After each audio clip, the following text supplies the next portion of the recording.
दोस्तों, इस वीडियो में हम लोग बात करेंगे हेडिंग टैग की।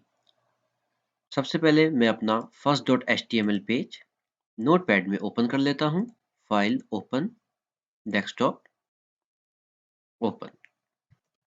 जैसा कि आप देख रहे हैं, ये एक बिल्कुल ही सिंपल HTML का पेज है। इसमें एक HTML का पेरेंट टैग है, उसके अंदर हेड है, बॉडी है और बॉडी के अंदर एक टेक्स्ट है। मैं इसको ब्राउजर में खोल के आपको दिखाता हूँ। ये इस तरीके से दिख रहा है। अब दोस्तों, मैं चाहता हूं कि मेरा ये text as a heading browser में शो हो, मतलब थोड़ा बड़ा हो जाए, एज अ हेडिंग दिखे।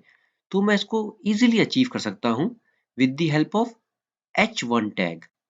H1 टैग एक और HTML का टैग है जो कि आपके किसी भी टेक्स्ट को हेडिंग बना देता है। H1 टैग मैंने खोला, H1 टैग मैंने बंद भी किया।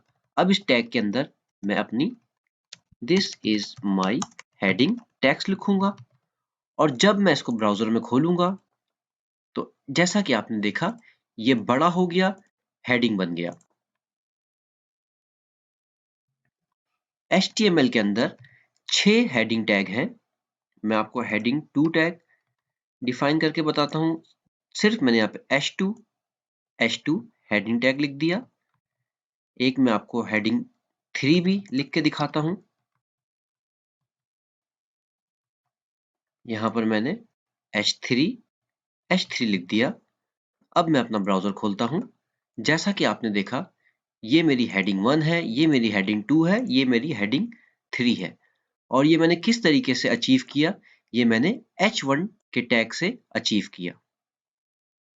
अगर मैं कोई भी टेक्स्ट यहां पर लिख देता हूं ऐसे, मैं इसको सेव करता हूं, अपना ब्राउजर रिफ्रेश करता हूं, तो जैसा कि आपने देखा, ये अपने नॉर्मल साइज पे आया है और ये बड़ा आया है। क्यों?